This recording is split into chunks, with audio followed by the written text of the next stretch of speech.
بسم الله الرحمن الرحيم معاميشنا شرفت له كحران شركة دالس ريال استيت ولا ليال سو دوادا كسو دوادا قعم فران كسو دوادا قلب فران كسو دوادا أديك هفن أو إذن رالي قليا هذا ولا ليال سيدا نوغا براتينبا waxaa maanta mar kale idiin soo gudbinaynaa guri iib ah walaalayaal ku soo dhawaada waliba waa guri iib ah waxaa saas u leeyahay waa laba boos daawasho wacan ka faa'iideysi wacan waxaa rajeynayaa inaad ka heli doontaan insha allahu tacaala walaalayaal sida idiin sheegaba waxaa iib ah laba boos waxaana ka dhisan guriga hadda aad aragtaan waxaa hadda ku jirnaa gudaha guriga walaalayaal guriga ka dhisan waa dhax ka dhis labada boos waa ay isku dhisan yihiin gurigan dhax ka dhiska ayaa ka dhisan barxadahaas ayay leeyihiin marka si haddii loo dhigana waa hal guri oo weyn laakiin boosas ahaan markii la dhaho waxa uu noqonayaa laba boos oo hadda haddii aad gadatid qaabkan waa ku degi kartaa haddii aad doontidna guryaha inaad inta iska dumiso aad waxaa samayn kartaa ka dhistid laba guri oo laba fillo ah oo kale tusaale ahaan waana dhul maasha allah meel fiican ku yaalla oo istiraatiiji ah walaalayaal ku soo dhawaada waxaan guda galayaa xogta gurigan iibka ah oo dhammaystiran insha allahu tacaala ka bogasho wacan walaalayaal haddii aan ku bilaabo meesha uu ku yaallo walaalayaal gurigani waxa uu ku yaallaa magaalada muqdishona waxa uu uga sii yaallaa degmada Wardhigley ama warta nabadda hadba sida u taqaanid walaalayaal degmada Wardhigley waxa uga sii yaallaa xaafadda Generaal Daawud waliba gurigan waxa uu si aad ah ugu dhow yahay laamiga weyn ee Generaal Daawud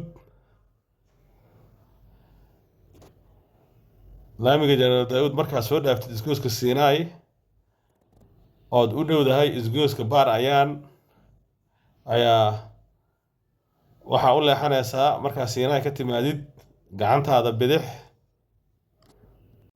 walaalayaal sidaa ogtihiinba laamiga Generaal Daawud waxa uu kala baraa degmooyinka Wardhigley iyo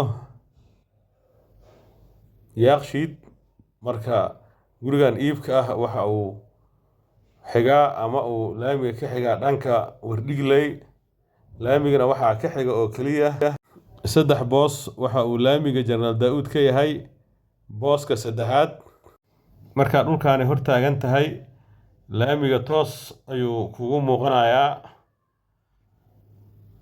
marka soo dhawaada walaalayaal ka faa'iideysta waa boosas aad iyo aad u fiican oo aan la iska heli karin meesha ay ku yaallaan waa meel halbowle ah waxaa kuu dhow laamigii soddonka sidoo kale waxaasna kaa dheereen laamiga weyn ee loo yaqaano jidka wadnaha suuqa Siinay kaama dheera dhankaas iyo suuq bacaad asagana kaama dheera oo laamiga dhanka Yaaqshiid u soo goysid wax nus kilomitir xataa aan dhammayn aan isleeyahay ayaa kaa xiga suuqa weyn ee suuq bacaad walaalayaal haddii aan u imaado dhanka cabirka gurigan uu ku fadhiyo ama dhulkan uu ku fadhiyo walaalayaal waa 27 lagu dhuftay 13 waliba 13 mitir iyo bar waa dhul markiisa hore ahaay laba boos oo tireedisha ah booska tireedishaha ah booskiiba waa 13 mitir iyo bar barka waxaa loo jarayaa luuq oo laga dhisaayo marka cabirka oo gurigan ku fadhiyo si toos ah marka loo dhaho waxa uu noqonayaa 27 lagu dhuftay 13 mitir iyo bar. waa dhul runtii aad u weyn oo macquul ah. walaalayaal haddii aan u imaado dhanka qiimaha ama lacagta lagu rabo gurigan iibka ah, walaalayaal gurigani waxaa lagu rabaa 160,000 oo doolarka Mareykanka ah oo isku dhammaad ah keliya macal dalaal iyo heshiis. waxaa la yidhahdaa beec meeshuu ka bilowda kuma dhammaado. wixii macquul ah waa laydinka faragelinayaa. haddii la dhaho qiimaha ma u qalmaa, runtii waaba fursad dhul oo jaanis ah inuu yahay ayaan u aragnaa. waa dhul qiimihiis aad iyo aad u jaban yahay. waad dareemi kartaa boos degmada Wardhigle ku yaalla wax la gedi karo. haddana asagoo dhisan oo 2 boos ah ayaa waxaa lagu leeyahay 160,000 oo keli ah. laba haddii loo kala qaado booska wuxuu noqonayaa 80,000 oo doolar keliya. marka waa jaanis, waa fursad. laamiga Jeneraal Daa'uud 3 boos keliya ayaa kaa xigto. haddana waa dhul deegaan ku habboon, kira ku habboon, mustaqbal ku habboon, oo lacagta hadda lagu raba aad ay u yar tahay. haddii aad gadatid waxaa laga yaabaa isla hadda inaa lacag ay kuu fuusho. walaalayaal dhulkaani waxaa ka muuqata fursad aad u weyn. maxaa yeele waxaa suuragal ah in muddo kooban kadib calaa booskiiba 100,000 iyo uu sii dhaafo. marka soo dhowaada, ka faa'iidaysta lambarada meesha shuqla nagala soo xiriira. shirkadda Dallis Real Estate haddii aan nahay waxaa diyaar u nahay inaan idin soo tusino. haddii aad ku qanacdaanna sida ugu macquulsan leedinkugu dhammeeya hawsha insha Allah. shirkadda Dallis waxay mar walba ku dadaashaa qancinta macaamiisha. waxaana idiin soo gudbinaa dhulal qiimahooda macquul yahay, kala duwan. dukumentiga asaga gorgortan maba ka galno. walaalayaal haddii aan u imaado dhanka jidadka, walaalayaal dhulkan ama gurigan jidadkiisa haddii aan ka hadlo, waxa uu leeyahay 2 jid. waddo dhanka albaabka ah oo hormarta iyo waddo kale oo gadaal ka marta. labada boos waa ay kala jeedaan. haddii 2 boos ahaan loo xisaabiyo waa 2 boos oo dhabarka isku hayso balse la isku dhisay. sidaas ayuu dhulkaani waxa uu ku leeyahay 2 jid. waddo dhankan ka marta iyo waddo kale oo gadaal ah. walaalayaal haddii aan ka hadlo jihooyinka ee waddooyinka ay ka maraan, waddo waxay ka martaa dhanka waqooyi, waddo kalena waxa ay ka martaa dhanka koonfureed. haddii 2 boos loo kala qaadane, boos waa waqooyi ujeed, boos kalena waa koonfur ujeed. haddii aad hal guri ka dhiganaysidna waa u jeesan kartaa dhanka aad rabto, dhanka waqooyi ama dhanka koonfureed, hadba jihada aad jeclaatid ama kula habboonaato. walaalayaal haddii aan ka hadlo guryaha ka dhisan waa guryihii hore oo dhismihii xilliyadii hore, laakiin weli waa uu taagan yahay. waa guri lagu noolaan karo. qolal ahaan marka la dhaho waxaa ka dhisan 4 qol, 3 musqul. walaalayaal haddii aan ugu dambeyntii ka hadlo dhanka dukumentiga, gurigani dukumentigiis waa nadiif. waxa uu leeyahay dukumenti saxan oo ah dukumentiyadii 91 ka hor ama dukumenti Maxamed Siyaad Barre, hadba sidaa u taqaano. rasiid iyo sabarloog. warqadaha kale ee muhiimka sida canshuuraha way u dhan yihiin. waxaan diyaar u nahay inaan kuu geyno nootaayo aan lamida aad ku kalsoon tahay si lagaaga hubiyo sax ahaanshaha dukumentiga insha Allahu tacaala. walaalayaal eeridan haddii aad dhul ama guri ku leedihiin nala soo xiriira. sidaan oo kale ayaa idinkuu soo geynaynaa insha Allahu tacaala. haddii aad dhul ama guri u baahan tihiin xaafadan iyo dhammaan xaafadaha iyo degmooyinka gobolka Banaadir, waan idin helaynaa insha Allahu tacaala. ugu dambeyntii walaalayaal waa ku mahadsantihiin daawashada muuqaalka iyo ku xirnaanshaha shirkadda Dallis Real Estate. waxaa si sharaf leh idinkaga codsanaynaa inaad kanaalka subscribe noo saartaan, gambaleelkana aad furataan, idinkoo mahadsan si aad ula socotaan muuqaalada aan mustaqbalka soo gelinayno. والسلام عليكم ورحمة الله وبركاته. بسم الله الرحمن الرحيم. معاميشنا شرفت له كحرا شركة Dallis Real Estate. ولا ليال سود وادا كسود وادا قعم فرن كسود وادا قلب فرن كسود وادا أديك هفن أو إذن رالي قليه haddaba walaalayaal sidaa nooga barateenba waxaa maanta mar kale idiin soo gudbinaynaa dhul iib ah ee walaalayaal ku soo dhowaada daawasho wacan ka faa'iidaysi wacan waxaa rajaynayaa inaad ka heli doontaan insha allahu tacaala walaalayaal waxaa iib ah meesha hadda aad joogno oo ah boos maasha allah oo dhul weyn ku fadhiya waxaa hadda ku yaala garaash waa meel hadda garaash ahaan loo isticmaalo ama garaash aheyd laakiin hadda waa iib waxaa kaloo qaybta gadaala ka dhisan guryo dhismihii hore ah laakiin waxaa ka soo qaadaynaa inuu yahay dhul bannaan ama boos bannaan jidkiis waa kana waddadan weyn ayaa hormarta xaafaddaas camiran ayuu ku yaalaa safkaas waa safkii ka soo horjeeday filooyinkaas quruxda badan leh ayaa ka dhisan waa magaaladii hore waxaa waaye xaafadihii berisamaadkii walaalayaal waxaan joognaa Yaaqshiid kusoo dhowaada waxaan guda galayaa xogta dhulkan iibka ah oo dhammaystiran insha allahu tacaala ka bogasho wacan walaalayaal haddii aan ku bilaabo meesha uu ku yaallo dhulkan iibka ah waxa uu ku yaalaa magaalada muqdisho magaalada muqdishona waxa uu uga sii yaalaa degmada Yaaqshiid degmada Yaaqshiidna waxa uu uga sii yaalaa eriyada saldhigga degmada Yaaqshiid xaafadda saldhigga ayuu uga sii yaalaa degmada Yaaqshiid haddaa tilmaan ka sii bixiyo walaalayaal dhulkaani waxa uu saaran yahay waddada loo yaqaano Soomaali Boosto ee ka timaada laamiga Suuqbacaad waxaa ku ooli jirtay waddada laamiga marka lagu dhaco xarunta shirkadda Soomaali Boosto sidaas ayaa waddadan caan waxay ugu tahay waddada Soomaali Boosto markaa soo dhaafto weliba meesha la faadnafooday oodna soo gaarin saldhigga Yaaqshiid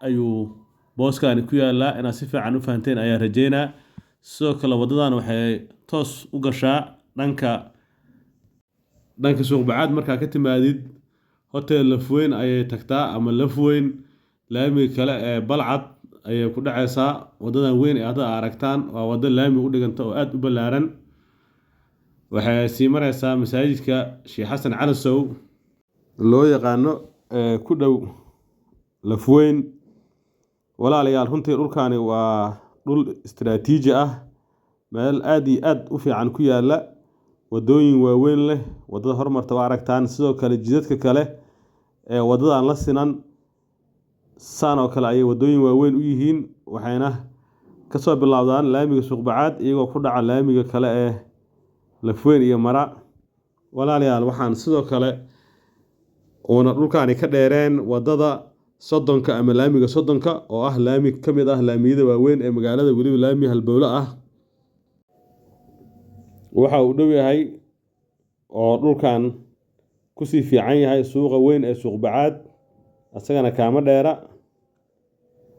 marka walaalayaal soo dhowaada ka faa'iidaysta haddii aan ka hadlo ama aan u gudbo dhanka cabirka oo dhulkan ku fadhiyo walaalayaal waa taranta barfinti ama 30 mitir lagu dhuftay 20 mitir dhinacna waxa uu yahay 30 mitir dhinaca kalena waxa uu yahay 20 mitir waa runtii cabir aad u weyn xaafadan booskeedana sidaas ayay u waaweyn yihiin waa dhul aan dhihi karno waa 2 boos laakiin sharci ahaan waa 1 boos oo aad u weyn hadda tusaale ahaan waa dhisaa dhahayd waxaa ka dhisi kartaa 2 guri oo waaweyn marka sidaas ayuu waxa ugu dhigmaa in uu yahay 2 boos weliba waxaa ka dhisi kartaa 2 guri oo cabirkooda uu waasac yahay aan ciriiri ahayn intaasoo qol oo mid kastaba uu yahay walaalayaal haddii aan u imaado dhanka qiimaha ama lacagta lagu rabo booskan iibka ah. Booskani waxaa lagu rabaa 330,000 oo doolarka Mareykanka ah oo isku dhamaad ah. waa macal dalaal iyo heshiis. waxaa la yiraahdaa beec meeshuu ka bilowday kuma dhamaado. dhulkan qiimaha waa laga faragelinaa insha Allahu tacaala. lambarada meesha ku qoran nagala soo xiriir. waxaa diyaar u nahay inaan ku soo tusino. haddii aad ku qanacdid qiimaha wixii macquul ah ayaa laga dhimayaa insha Allahu tacaala. haddii aad maqan tahay qof aad ku kalsoon tahay soo dirso si aad kalsooni ugu qabtid ama lagugu arko. laakiin muuqaalka xataa si fiican waa ugu arki kartaa. wax badan ayaad ka fahmi kartaa meesha uu dhulku yaallo inay tahay meel maasha Allah ah oo heer sare ah. walaalayaal haddii aan ka hadlo jihooyinkiisa iyo wadooyinka uu leeyahay dhulkan iibka ah. walaalayaal dhulkani waa hal jidle balse saaran waddo aad u weyn oo cabirkeeda uu weyn yahay. haddii aan ka hadlo dhanka jihada ama uu boosku u jeesanayo oo guriga laga dhiso loo jeedin karo. walaalayaal booskani waa koonfur ujeed. waddada waxay ka martaa dhanka koonfureed. marka dhanka suuq bacaad ka timaado waxa uu kaa qabanayaa gacantaada bidix. marka u socotidne dhanka midig ayuu kaa qabanayaa. walaalayaal haddii aan ka hadlo dhankaas iyo dukumentiga ama sharciga uu leeyahay booskan iibka ah. walaalayaal booskani dukumentigiisa waa nadiif. waxa uu leeyahay dukumenti saxan oo ah dukumentiyadii hore ee 1991 ka hor ama Maxamed Siyaad Barre hadba sida u taqaano. dabcan xaafadana waxaa la cabiray xilligii dowladii Maxamed Siyaad Barre. waxa uu leeyahay rasiidii safarloog original ah. warqadihiisa kale ee muhiimka ah sida canshuuraha iyo wixii la midka ah waa ay u dhameystiran yihiin. walaalayaal haddii aan nahay shirkadda Dallas Real Estate waxaa diyaar u nahay inaan kuu geyno dukumentiga nootaaya alla midda aad dalbatid si lagaaga hubiyo sax ahaanshaha dukumentiga. dhul waxaa laga gataa dukumenti iyo jid. walaalayaal dhulkaani labadiiba waa uu isku darsade. laamiga 30 oo u dheereen oo dhowr boos kaliya ay ka xigto. sidoo kale waddo weyn oo jaay ah inuu saaran yahay. dukumentiga fiican cabirki waxyaabo badan oo runtii uu ku fiican yahay ku soo dhawaada ka faa'iideysta. walaalayaal sidoo kale haddii aad eridan ama xaafadan iyo dhammaan xaafadaha degmooyinka gobolka Banaadir dhul ku leedahay nala soo xiriir. sidoo kale ay kugu suuq geenayna haddii aad dhul ama guri u baahan tahay xaafadan iyo xaafadaha iyo degmooyinka magaalada Muqdisho oo dhan haddaad wax uga baahan tahay waa kaaga helaynaa insha Allahu tacaala. ugu dambeyntii walaalayaal waa ku mahadsantihiin daawashada muuqaalka iyo ku xirnaanshaha shirkadda Dallas Real Estate. astaanteena waa hufnaani qancinta macaamiisha. waxaa si sharaf leh idinkaga codsanaynaa inaad kanaalka subscribe noo saartaan gambaleelkan aad furataan idinkoo mahadsan si aad ula socotaan muuqaalada mustaqbalka soo gelinayna insha Allahu tacaala. waa mahadsantihiin mar kale. wassalaamu calaykum waraxmatullaahi wabarakaatuh. bismillaahi raxmaani raxiim. macaamiisheena sharafta leh ee ku xiran shirkadda Dallas Real Estate. walaalayaal soo dhawaada. ku soo dhawaada gacmo furan. ku soo dhawaada qalbi furan. ku soo dhawaada adeeg hufan oo idin raali geliya. haddaba walaalayaal sidaa nooga barateenba waxaa maanta mar kale idiin soo gudbinaynaa guri iib ah. waa dhul dhisan ganacsi ah haddana meel garaash ah leh. waa dhul weyn. marka walaalayaal ku soo dhawaada daawasho wacan ka faa'iideysi wacan. waxaa rajeynayaa inaad ka heli doontaan insha Allahu tacaala. walaalayaal waa guri ku yaala meel istiraatiiji ah oo deegaan iyo ganacsi labadaba ku fiican. waxa uu saaran yahay waddo weyn oo jaay ah. marka soo dhawaada. hadda waxaa ku jirnaa gudaha guriga. qaybtan waa deegaan. qayb kale oo banaanka ahna waa ganacsi. iyadana si fiican ayaa u arki doontaan insha Allahu tacaala. walaalayaal aan guda galo xogta gurigan iibka ah oo dhammaystiran insha allahu tacaala. walaalayaal haddii aan ku bilaabo meesha uu ku yaallo gurigani, waxa uu ku yaallaa walaalayaal magaalada muqdisho. magaalada muqdishone waxa uu uga sii yaallaa degmada hilwaa ama huriwaa, hadba sidaa u taqaano. degmada hurwaane waxa uu uga sii yaallaa xaafadda loo yaqaano waxar cadde, oo ka mid ah xaafadaha waaweyn ee degmada hurwaa. si gaar ah meesha loo yaqaano alhidaaya ama xaafadda alhidaaya. alhidaaya waa masaajidka weyn ee tabliiqa sida dadka u yaqaanaan, oo ah masaajid weyn oo ku yaalla xaafadan. magaca alhidaaya waa dhihi kartaa. dhulkan iibka waxa uu saaran yahay waddo jaay ah oo cusub oo mar dhow la dhisay, mustaqbalka dhowna la rajeynayo in laami la saaro. uma dheera haddii la dhaho laamiga soos ku yimaada. guriga waa kanaa, qaybtan hore waxa uu ka yahay ganacsi, 2 qol oo ganacsi ah. gudaha waxa uu ka kooban yahay 2 qayb. qayb garaash camal ah oo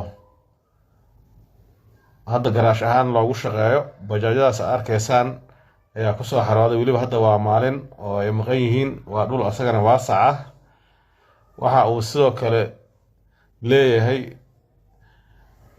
qayb gudaha ah oo iyadana 2 qol ah. waana idin tusaynaa insha allahu tacaala, si fiican waa idin kugu sharaxaynaa. qaybtaas gudaha waa kana derbigan ayaa ka mid ah. waa qayb 2 qol ah oo deegaan laga dhigan karo. 2 qol oo sar ah iyo wareegoodii gooni ayay isugu go-an yihiin. wejiga hore waxa uu ka yahay qaybtan bacweyne, laakiin gudaha 2 qol waa sar. cabirka qaybtan ku fadhida haddaa si gooni uga hadlo waa 15 mitir lagu dhufto 10. waa qaybtan deegaanka ah. haddaba kana gudaha ayaa ku jirnaa.